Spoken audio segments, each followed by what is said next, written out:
تدينا يفوق تدين بورقيبة. يعني هذا دخل في باب التموقع. صالح بن يوسف مثل ما ذكر المؤرخون كان خطابه في جامع الزيتونة، ربما هذا أعطى هذه الفكرة. وجامع الزيتونة في تلك الفترة هو ليس اختيارا دينيا من صالح بن يوسف، وإنما هو اختيارا سياسيا، باعتبار أنه كان مجمعا للمتعلمين، مجمعا للسياسيين، مجمعا للنشطاء السياسيين. فكان هذا الاختيار الذي لا يعني أنه انتصر للعروبة والإسلام. وعكس ما سمعت مثلا في النقاشات الآن أنه بورقيبة كأنه توجه توجها قضاء على العروبة، وهذا كلام في بعض الأحيان لا يستند إلى وقائع.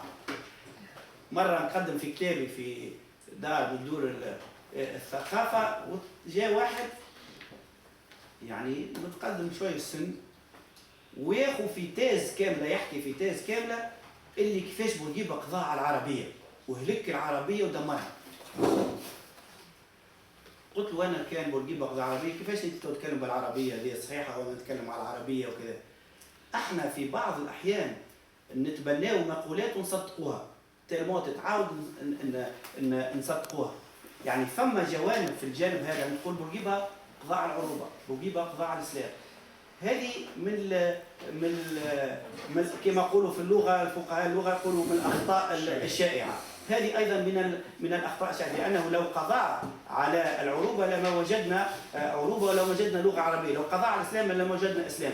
لكن الصحيح أن نقول أن بورقيبة كانت له رؤية في الإسلام، قد يتفق معها البعض وقد يختلف معها البعض الآخر. له رؤية في الإسلام كانت متناقضة تماما ومستفزة لأبعد حد للإسلام السائد في تلك الفترة أو للنظرة الإسلامية السائدة في تلك الفترة. هذا يبدو الأقرب إلى الصحة، وهذا الذي يمكننا من النقاش. أما أن نقول بهذه القطعية، بهذه النظرة الدلتونية، يعني السواد والبياض، فإن ذلك لا يصح، ويجعلنا وكأننا ما زلنا نعيش في فترة الخمسينات، وكأننا نتبنى مقولة الخمسينات، في حين أن التاريخ بين أن جوانب من هذه القراءة، جوانب من هذا التبني الذي تبناه بورقيبة يعني أفادت المجتمع، كما أن هناك جوانب أخرى أضرت به.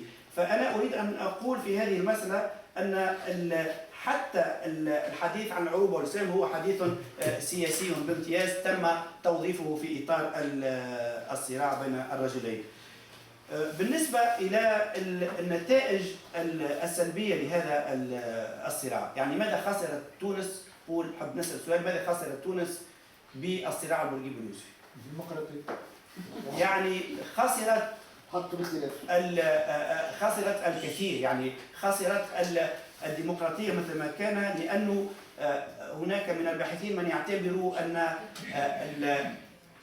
إنهاء الصراع البورقيبي اليوسفي لصالح بورقيبة بتلك الطريقة التي تحدث عنها الأستاذ عمير، يعني بالعنف والقمع والدم، هو غيب كل أشكال المعارضة، وكان الانضباط التام وراء المجاهد الأكبر بين ظفرين، وكانت التصفيات بالأحرى داخل الحزب الدستوري الجديد، وكانت تصفية حسابات مع بقايا الحزب القديم. يعني احنا عوض أن نبني على المستوى السياسي، نبني البلاد على السكة التي حلم بها المقاومون في أن تكون تونس تعددية، في أن تكون تونس ديمقراطية، كان الحسم لصالح بورقيبة جعله يستمد بالرأي وجعله يرفض كل أشكال الخلاف معه، وليس من باب الصدفة بعد اليوسفين أن تتم محاكمة كل الأطراف السياسية الأخرى، بدءا بمجموعة آفاق في الستينات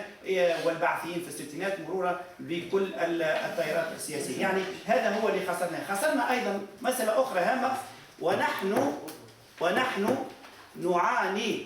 نعاني منها إلى الآن، وأبرزتها بصفة جلية، أبرزتها الثورة التونسية، هي ربما هذا لا يريد أن يعترف به البورقيبيون، وقد سألت وتحاورت مع أكثر من وزير لا يريدون الاعتراف بهذا. هي التنمية اللامتكافئة بين الجهات، والتي دفعت ضريبتها الجهات التي صنفت على أساس أنها جهات يوسفية، وهذا خطأ كبير في البورقيبية. يعني هذا ربما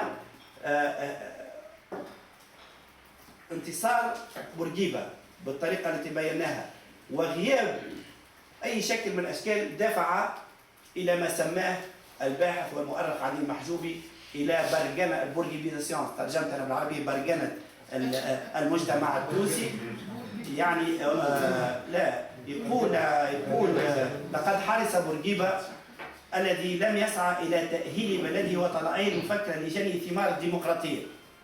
هنا نحكيه على الديمقراطية، مش يعني أنه في المجالات الأخرى لم تقع منجزات. لجني ثمار الديمقراطية على برقبة سميتها بورقيبيزاسيون المجتمع، ظانا أن ذلك كفيل بإدراك السعادة المنشودة وضمان الحفاظ على ما كان يسميه بالوحدة الوطنية، لكنها في نهاية المطاف كانت وحدة وطنية مغشوشة، لأنها تقوم على الفرض، وليست الوحدة الوطنية التي تقوم على الاختيار والتعدد وعلى الإقرار بحق الاختلاف. وشكرا جزيلا.